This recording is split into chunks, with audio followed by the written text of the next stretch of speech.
guess potentially the Seraphine if you want to count her, but she's more of a mid like AD flex. So yeah, a little bit perplexing that they go lower down on that tier list, but I think the Rel does offer you really strong engage, particularly at the level 1 and the level 2.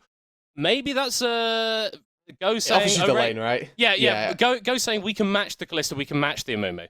They're going to try it here, and I think that keeping our eyes on the bot lane is certainly something that we're going to have to do as we get into the game, and then obviously keeping our eyes on the junglers to see who's making their paths down there. Skeen's already taking this very proactive, very early game jungler in the Lee Sin. Happy to see them take away the Volibear as well. Potentially we see the Wukong taken off the board, the Viego, something that we've seen from Kareem time and time again. Yeah. I would love to see Viego banned away, so get that off the board and force him onto something that he's not got as much experience on this time, or this split out. And obviously something that can duel a little bit in the early game as well. So if they can get rid of those early game powerhouses, that would be very good for Vitality B. So, Rude Dude, Team Go have banned every single mid laner that Diplex has played this split, except for one. Can you guess what it is? Victor. No, Corki. Zeri. Zeri. Oh, yep. Of course. How dare I forget. So maybe a new champion, maybe we're going to be seeing that shock laser in the mid lane. But now that there have been so many jungle bans coming out from Vitality B, Kareem going to be forced to go onto something a little bit lower down in the tier list. And these are just comfort picks, clearly. Like they have to be. There's no other reason. We've still got things like the Udyr. We've still got the Viego, which I would have expected from Kareem just to get snapped up in this game. It's not been the case, though. And obviously the Diana could still potentially be flexed into the mid lane. It's not what we anticipate. It's not what we expect. But it's going to be an opportunity that that Go have got, excuse me. You see the Renekton locked in for Selfmade. He played this yesterday. Like we mentioned, the laning phase wasn't necessarily the greatest, but he did his job perfectly in team fights, and that's what the team needed from him. I'll have to see if he can replicate that once again. Your job on Renekton is to turn up to fights and be in the way. And you don't need to be particularly skilled or familiar with top lane as a role in order to do that. So, yeah, it makes perfect sense here for Selfmade.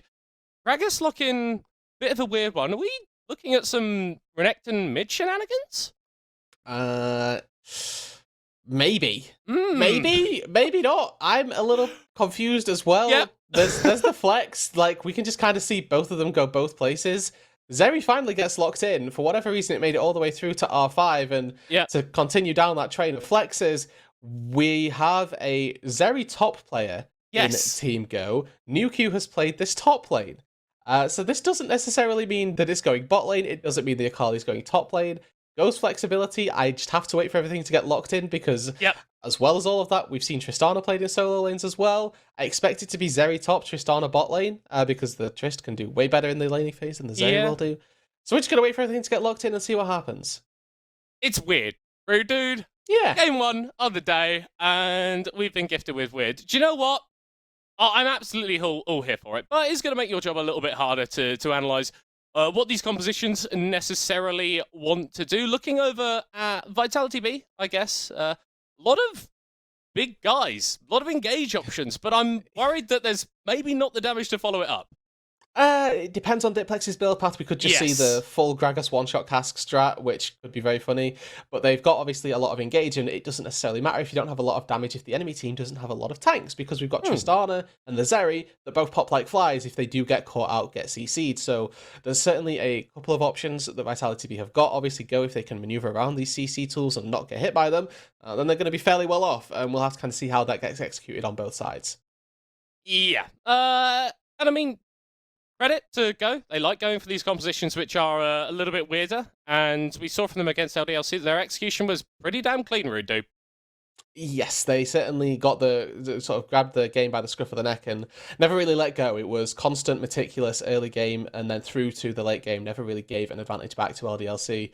Managed to finally find themselves the finishing touches to the game, and I do think that they've got similar tools here in the early stages. They've got Rel Tristana bot lane. I think that Diana doesn't necessarily pair up as well as they'd like it to with this bot lane, which we expect to be fairly skirmish oriented. That bot lane 2v2, if we see it lead into a 3v3, should go the way of Vitality B by the nature of having Lee Sin versus Diana early on. Yeah, just does a bit more in the early game. Now that we've seen both compositions, Rudu, how are you feeling about your prediction? Team Go still going to win this one? Team Go have got Zeri. They're winning. It's simple. Like I don't know what else to say. If they'd have got Udyr, I'd have been sold. Do you know what? I love the way that you apply your logic to these drafts. I think Vitality B. I think they're pretty happy with what they've got. I think as long as everything lands, everything connects onto one of these squishy targets, like you've talked about. Once you remove them from the fight, I think that playing out the 4v5s and the 3v4s, I think a lot better for Vitality B actually, as long as they're all on the same page with each other. But you can never count out the likes of a Diana, the likes of a Kali to just find the backline somehow and delete someone. Yeah, and the way that we've seen these sort of champions evolve as well, Akali now a much more consistent DPS-focused assassin, if that makes sense.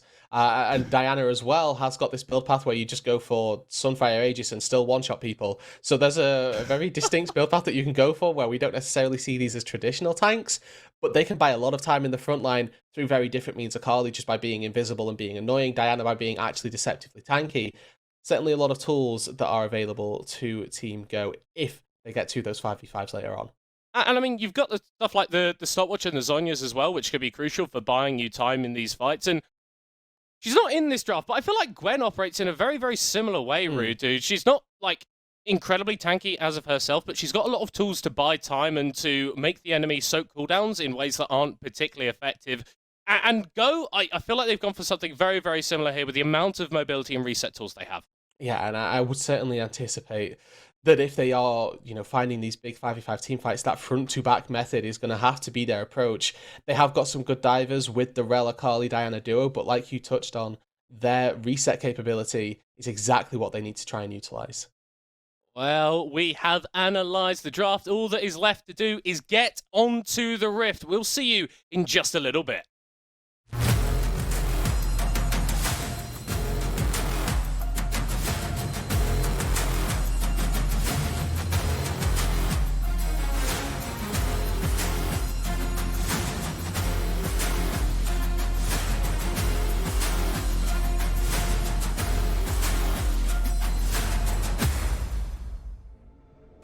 Hello there, everybody. Welcome onto the Rift for Game 1 of Day 2 of Week 7 of the LFL. Vitality B on the blue side, Team Go on the red. One team still in the shot of squeezing their way into playoffs. One team fighting right at the top of the standings. Rudu, let's get into it. Yeah, and we can already see that Vitality B are trying to do something a little bit spicy. If we take a look at the minimap, there are 3 people sat waiting behind Selfmade on that top side, just in case there was any potential invading shenanigans here. Nuku needs to be careful. He's got Cleanse, he's got Flash, but Vitality B are setting a trap, and it looks like he's a bit wise to it, and is going to accept that, okay, my teammates don't see anybody else anywhere. I might need to be a little careful. Yeah, it could have been a pretty deadly dance party. But if Vitality B were to just ignore the rules of the level 1 dance, then I feel like that's a competitive ruling straight away. Yeah, and you can see they're kind of tempted to do it. They don't go for it ultimately, and they may well go for a late invade as well. One of the benefits that you do have when you take this Renekton for Selfmade is you tend to have fairly good early game capabilities. Obviously a champion that later on tends to have a lot more difficulty vis-a-vis getting kited and not having the tools or the damage necessarily to get all the way through an AD carry due to that durability patch. But in that early stage, we're paired up with a Lee Sin, certainly enough dueling power to take good fights. Oh yeah, absolutely. Renekton and Lee Sin just sounds like a top jungle duo that you don't want to play against at all. As we do see that little bit of counter jungling coming out from Skeens.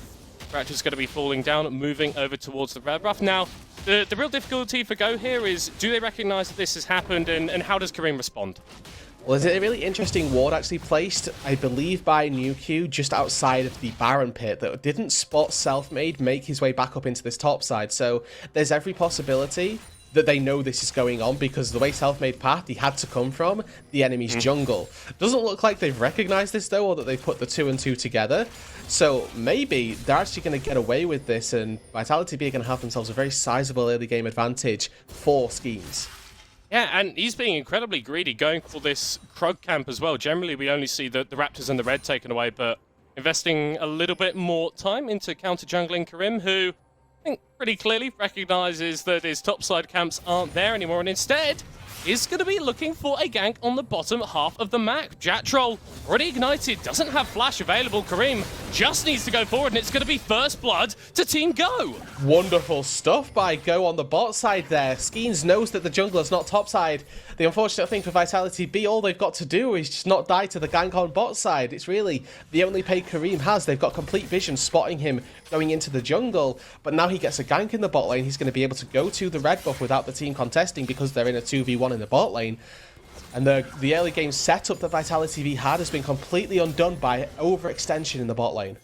And it's just a single gank that can do this. The Diana, one of the problems that she has is she can't be incredibly active early, wants to be farming up a little bit, get a load of gold, get some items. Well, that first blood money is going to be brilliant for that, and you are getting Smiley and Veganorum ahead. Meanwhile, in the top side, NewQ not enjoying being particularly squishy here, but actually the dive has been fumbled by Vitality B. Skeens just about gets away. The minion autos, no!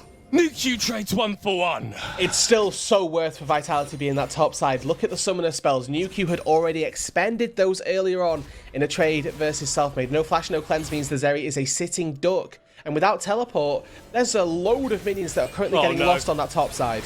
Oh no, Jatroll doesn't have flash. Go are bullying this bot lane. Third kill of the game, 4 minutes in. Top side versus bot side, it would appear, as we've got completely different approaches by the junglers. Kareem, 2 ganks down on this bot side, successfully taking down the Amumu twice out. Yesterday, this Amumu had such a good showing in the LFL. Today, though, it's starting out a little bit more difficult. This is that dive up on that top side. You see NewQ full HP and actually gets an extra shield due to the Zeri passive. Selfmade does a good job tanking as much as possible, and Skeens on the brink of surviving, but the caster minions on the right side this time round. It is the final auto attack that takes Skeens down. Very worthwhile for the Vitality B top side, but that bot lane is certainly not going well. Yeah, and I mean, Jessica and Jatroll are fine playing on the weak side for the most part. I mean, Jessica even has a CS lead, which is kind of crazy considering how far down his support has been forced, but it is playing into how Go want to get this lead, and I don't feel like resources invested into Selfmade, into this Renekton, are necessarily going to pay dividends for you later on in the game. What it does do is extend the time frame when that Renekton is going to fall off. It gives him more staying power in the game before he falls off this cliff, and we start to laugh at how bad Renekton as a champion truly is. So it's a bit of an investment by Vitality V, like you say, to keep him more stopping power in the match. But I also want to point out quickly that all of these ganks down on the bot side are actually not as good as we at first might think. Jessica has stayed alive in all of these ganks. He's actually got an experience advantage over Smiley for the most part. May lose that as he took a bit of a recall there. But the fact that the ADC is still ahead, it doesn't really matter how many times you put an Amumu behind. It really only matters to the point up until maybe level 6 has come through. Because post that, Jatroll simply has one job. If he goes in and gets a 5-man ult but dies for it, he does not care. And I mean, if your entire ability is based, if your entire kit is based around crying and having tantrums, etc., I think maybe dying a couple times is going to buff that up. Thematically speaking, of course, Jatroll's having a whale of a time on the Amumu. That's certainly the case. Is Amumu ever having a whale of a time? He seems pretty upset with the way things are, as NewQ might be pretty upset being dove again. Selfmade is pretty low on this Renekton, still lands the stun. The cleanse comes through, but it is not enough. Clean stuff from Vitality B. Just too much damage. Holy moly, that was very swift. That is, of course, one of the issues with taking an ADC into the top lane, is that even despite their ability patches, Renekton Lee Sin, like you mentioned earlier on, as a 2v2 in the jungle, quite scary and quite difficult to try and maintain your life even underneath the turret. Really good aggro management as well by Selfmade. Knew that he had one job, which was get the stun, press the attack with the empowered W, and then immediately use double dash to get out of the turret range. Yeah. It's kind of like Udyr. He was like, run, stun, job done. There's probably a new Ike that we can come up with for Renekton there, but I can't be asked at the moment. That's fair enough. That's fair enough. As it stands, we are really starting to see that split focus come to fruition in terms of, particularly this top lane CS differential. NewQ down 20 CS now on this Renekton, and interestingly enough, Selfmade has got a serrated dirt in inventory. I feel like this Crocodile's going to be doing a little bit more than maybe we anticipated in Champion Select. Yeah, I think that like we saw it from yesterday, that if you can get a flash stun, you can do a good wedge of damage with a Gordrinker tank style build, and you can buy a lot of time in the front line. What you can do with this build is potentially actually just one-shot somebody and potentially have your free time in that top lane in a 1v1 and have a good time of things up against Nuke without necessarily needing Skeens as that jungle impact. We do see that both the kills went over to the Lee Sin, so Selfmade has sort of sacrificed a little bit there, and if Selfmade can find 1v1s regardless of having those kills, it'll certainly be very, very beneficial. We need to see Skeens transition this lead either into more in the top lane so that Selfmade can find 1v1s. Oh, he's looking for them now, but here comes Kareem to interrupt the play. Nuke able to dash over the wall, and now the Diana is 1v1ing at Renekton. Dominus not quite coming through in time as Nuke forced to burn the flash to get away from Skeens. Yeah, and it was just a couple seconds away. I think that, you know, it's already up now, so Selfmade just barely not able to sustain long enough, and Skeens, he's going to go fishing here. He might get Nuke. Yeah, this would be big. Oh, goes in with a resonating strike. It's easy. Easy stuff. A third death for the Team Go top lane, and Nuke is not having fun this game. Wow, a really good play by Skeens here, recognizing that the Zeri could well be a little bit greedy with her base, and it does exactly that. Finds the kill in the brush, and once again, these kills onto a no-teleport top laner mean more than just the gold going into the pockets of Vitality B. It's experience lost from the Zeri in the top lane. Scaling slowed down. The Zeri in the late game that we know is so powerful, not going to get there for a little while longer. He's probably going to have to back off of this Rift Herald. Doesn't have the support of his team just yet. Yeah, Ronaldo is moving over. Is going to use that perfect execution, but gets kicked over the wall by Skeens. Not particularly happy with an Akali trying to kill him, and now Ronaldo is a little bit in the wrong side of the Rift. Selfmade is going to be able to stun him up and go forward with the stuns, but not quite hit by that resonating strike, that Q. So Ronaldo not able to get away this time, taken out by Selfmade in the top side, and now the cask away. Nuke forced back, but actually Diplex committing with the flash again, bullying Nuke. First strike, Greg has just got plus 50 for that as well. It's the first time we've seen Diplex really have any impact in the game, but that's just because it's been a farm fest in that mid side. Beautiful stuff, beautiful execution in the top side by Vitality B, once again punishing Nuke for taking this fairly squishy ADC in the early stages. The wave control from Selfmade has been truly incredible this time round, making sure that he's setting up for the dives in a reasonable manner, has the right timing paired up with Skeens, and that's the benefit of being a jungle main, is that you know what timing your jungler can come and gank you as well.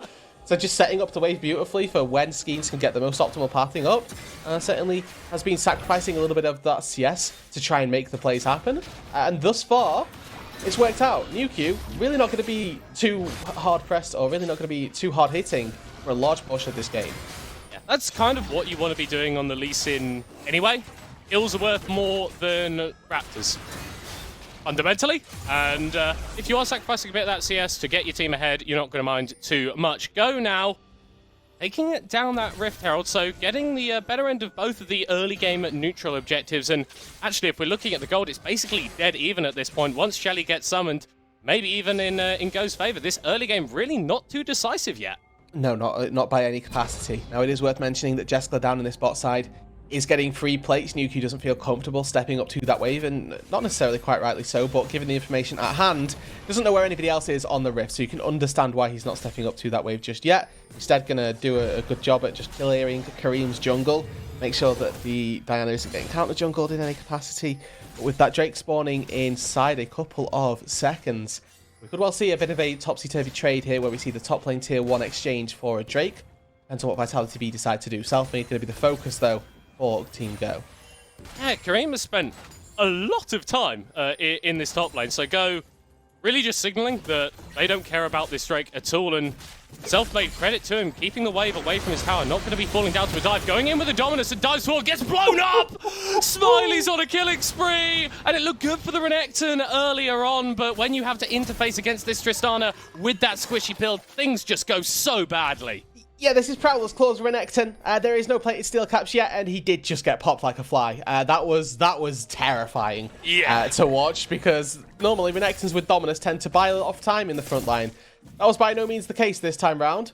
Jessica's just killed Nuke in the bot lane. That's something to keep in mind. As you may well see this turret attempted to be traded. He could have got that. Never mind, he doesn't have a wave.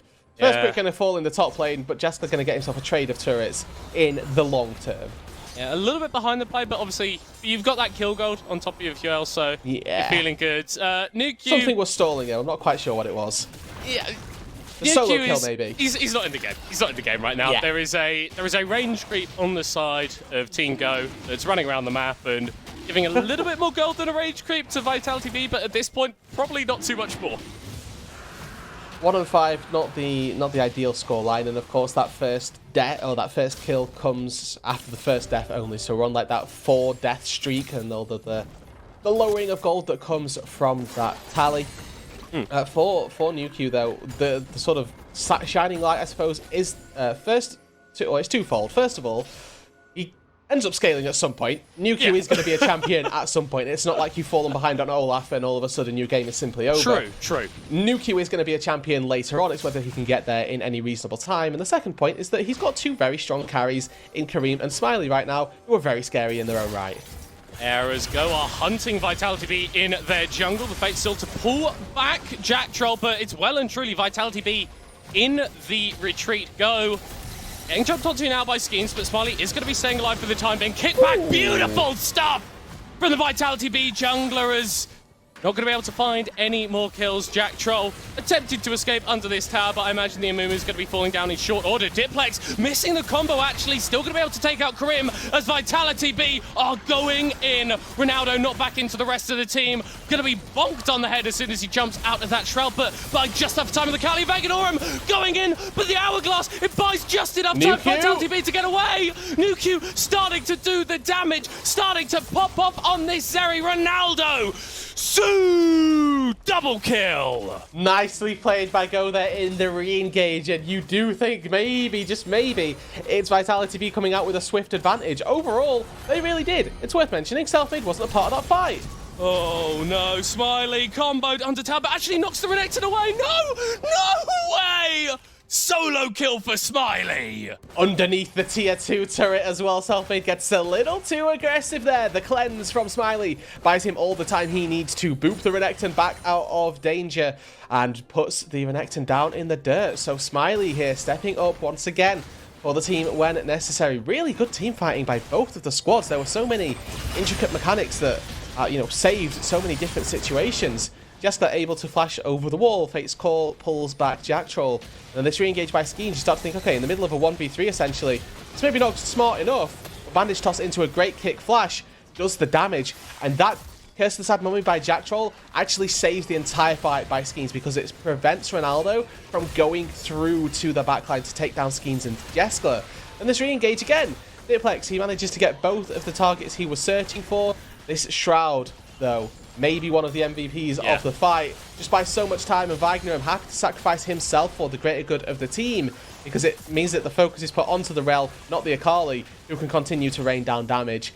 Really nice execution by pretty much every single member in this fight, everybody pulling their weight. You could say perfect execution from Ronaldo on that Akali, as Go had a couple of Fed members in that Diana and this Tristana, but they'll get another one. This man in the mid lane going to be able to do the damage, but still, Rudu, neither team finding a decisive advantage yet in this early game. And that's exactly what I was expecting, honestly. It has just been back and forth, sort of toing and froing. Both teams have really prioritized different sides of the map. It has been that top side versus bot side, but we've now got to this point where that's sort of congealed into, we're going to be 5v5ing for the most part, so we just have the same amount of gold. It's just in different places on the Rift, on the champions that we have.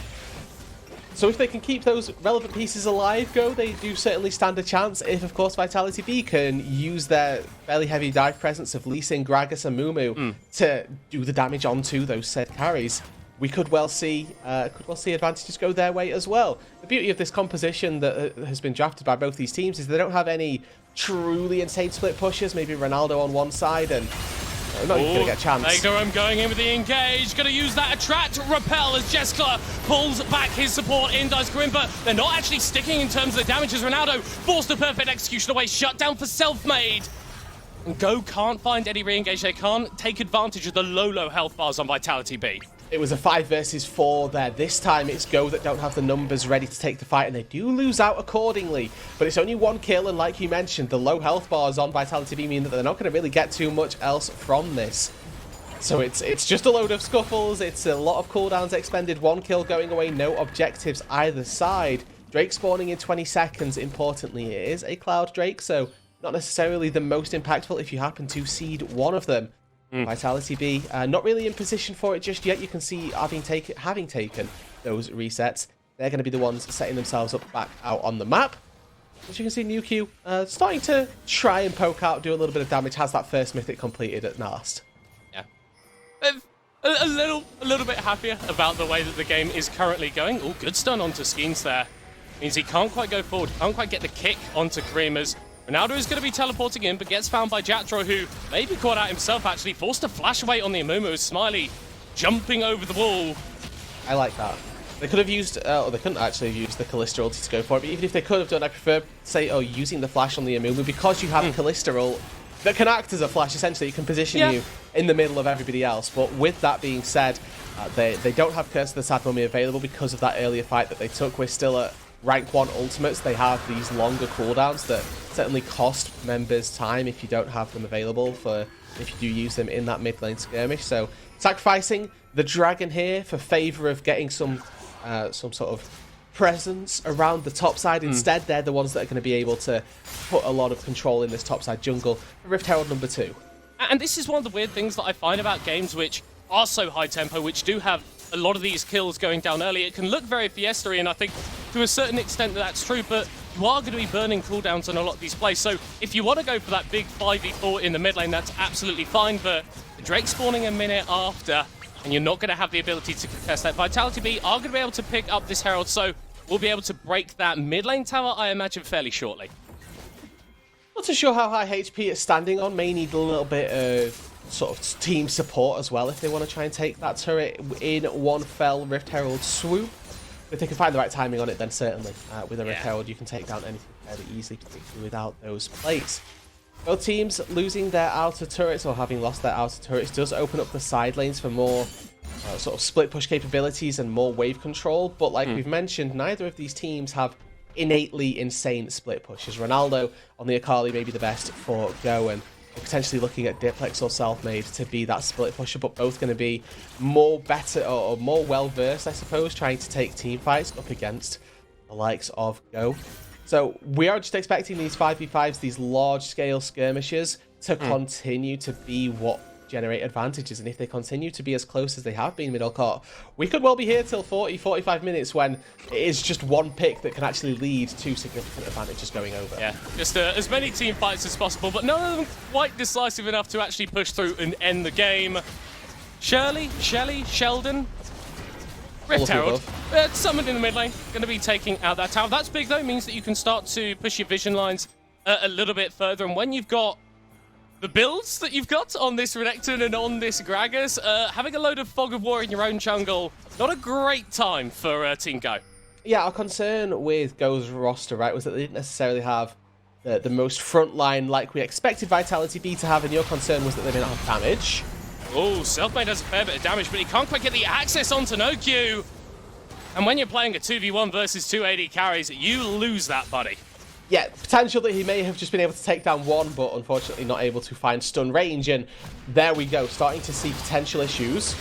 Skeens going for, but is going to get pulled back by the Moonlight as Jatro is going in, but is going to be caught out as well by Vignorum. The backup isn't quite here for Go, but Ronaldo's going to be able to secure the first fight. Here comes Smiley diving into the fight, and Buster shotting back 2 members of Vitality B as Jatro will be falling as well. Diplex forced to run away from Vignorum, who can knock him up and force his flash as well. Go making an aggressive play. Maybe they can get something off this. They may look for the Baron. They do have a Kraken Slayer, Phantom Dancer, Tristana, Kareem with that Sunfire Aegis. Those skins. It's fairly tanky. They're not going to go for it. Opt instead to just defer back to farming. And I think maybe a little bit of a missed opportunity right there. I would have expected at least an attempt on the Baron, but I can respect that they don't want to give up. They don't want to give up the Baron if it ends up going particularly awry for them. And we're going to just continue with, okay, Team Go, 13 to 11 in the lead, now starting to amass the slight semblance of a lead where in these team fights, they're slightly coming out on top. It's not by any means convincing, but they do have the beginnings of a lead. Yes. Very much baby's first lead. Ooh, I've got an extra Cloud Drake and a 1k gold lead. Yes. Huge. Absolutely gigantic. I was going to go with the opposite, in fact, but yes, your sarcasm makes the exact same point. I appreciate that for sure, as Drake is spawning in 50 seconds time. Quite likely that we see another one of those 5v5s, big team skirmishes come through. Something that Go have been more inclined to do is go for these side lane plays. You've seen NewQ be slightly late to plays because they're trying to play all 3 lanes. Be that because they're playing them slightly worse and Vitality B are setting them up better. We'll have to wait and see. Vitality B are always at the right place at the right time to go for full-fledged 5 versus 5s. But that top lane going to be going by the wayside. The issue with taking Cleanse on your Zeri is that she can't be that side lane push threat, and if you send Ronaldo up to the top side, who is the only TP for Go, and then you try and contest that dragon, it means that you don't have a TP for Baron, and they always need a TP for fear of Vitality B just going for it themselves. Absolutely. Self-made, going forward with the Prowler's Cure and the Ruthless Predator. But Ronaldo already buffered that jump away. Teleport actually into the top lane. Vitality B, are they... Okay, they're responding to a play by Go. Started at the Baron, it's already on 3Ks. Vignorum is going in onto Jeskla. The knockup lands onto two as Ronaldo goes into the stasis. It's Go who have control of the river and are forcing back Vitality B. Self-made, you can't walk in there, buddy. You can't flank on an Erecton like that. And now Go head straight back to this Baron. Vitality B schemes. Still very, very healthy, can look for a steal.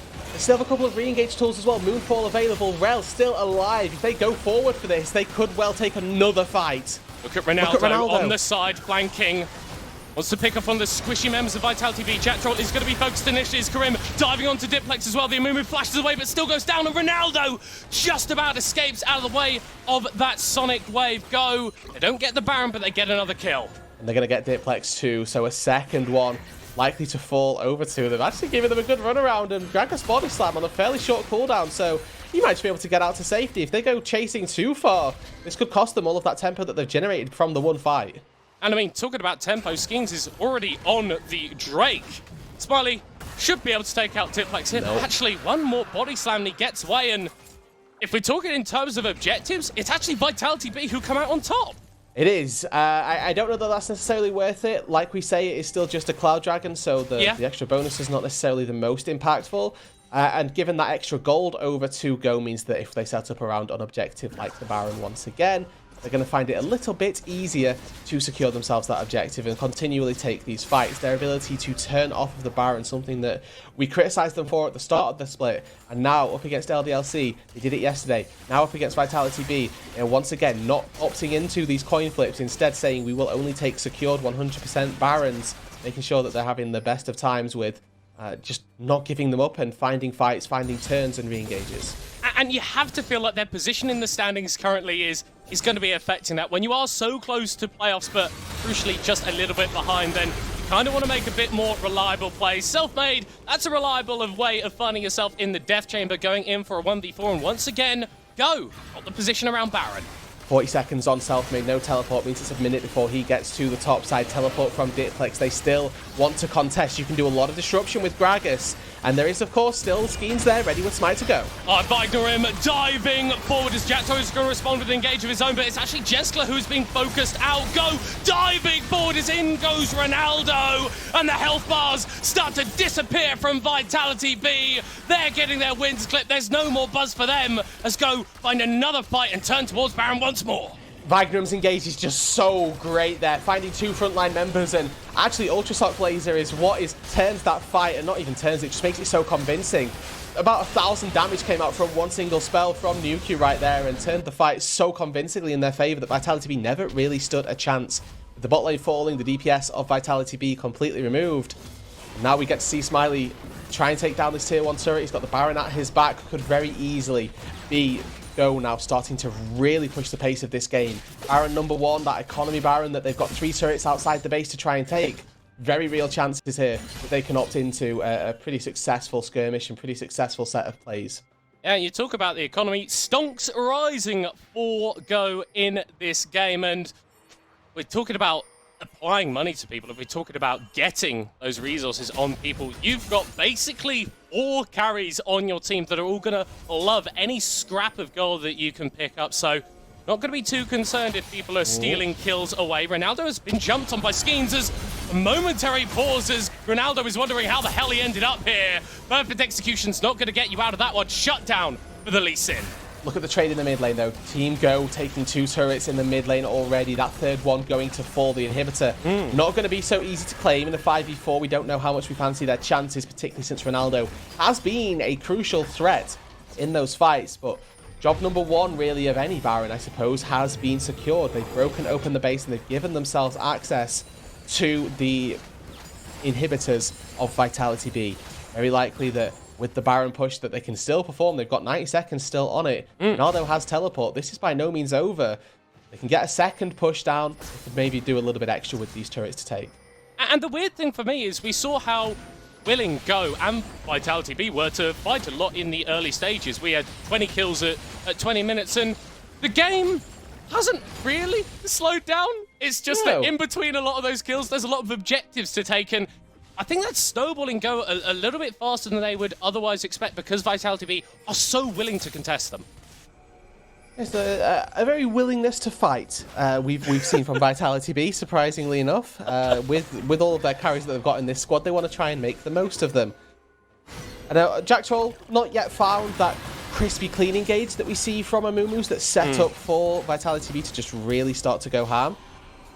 And whether we get to see one before the end of the game remains to be seen, but I really love just seeing Amumu vs Rel, like this archetype of engage purely supports, always gives for, you know, explosive games, explosive styles of plays to be had. So if we could get more of it, I'm all for it, I'm all here as Go with that Baron, still 20 seconds left on it, setting their sights on the tier 2 turret in this bot lane, but largely making sure that they've got control over the dragon, and of course giving free time to Ronaldo in that top side. Yeah, he is absolutely chilling up there. Someone's going to have to answer him at some point. Selfmade does have that TP, Diplex does as well, so see the Gragas moving towards the top side. Rude, dude, it feels so crazy that we've got a mid lane at Gragas in this game, but we have barely talked about it because Diplex hasn't really been a part of a lot of these fights. It's going to be a part of this one, though, as, the belly bop, the endless CC onto Ronaldo, just enough to take him down. Final cast takes down the Akali, and once again, the cross map does exist for Go. They take the tier 2 turret in the bot lane, and they'll be able to take this dragon as well, so set themselves up for Cloud Soul Point. But it's not necessarily, you know, the greatest thing. They are giving kills over to Diplex, who, like you mentioned, this sort of unknown quantity, I suppose, in the mid lane on this Gragas, has just kind of been getting kills in team fights and not necessarily giving away his life for it. Really good at using his cask to be disruptive, even though Vitality B haven't been finding the leads in the majority of these fights.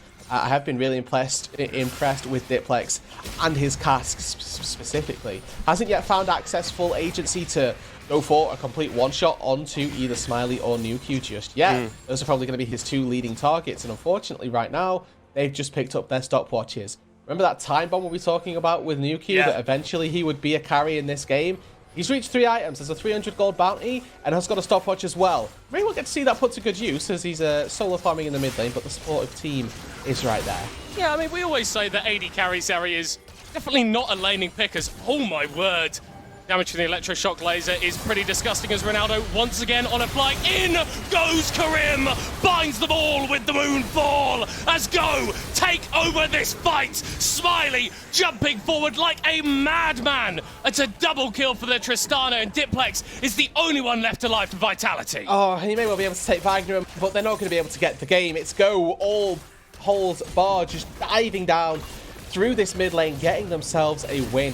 A second consecutive one after 4 games on the bounce that they lost. They now take 2 wins up against 2 of our top 2 teams. They have to battle through Diplex to get it. He's putting up a bit of a fight. Yeah, that explosive cast is oh so close to coming off a cooldown, and that minion wave is not as big as Go would like. It's not going to matter, though. Diplex goes golden, Diplex goes down, the respawn starts to come through, but it's too late, Vitality B! Team Go secure another win to get themselves closer to playoffs. And what a week 7 this was for Team Go, desperately needed outside of the playoff bracket, but they step up when they need to. They've got 3 games left now to try and secure themselves playoffs. They still need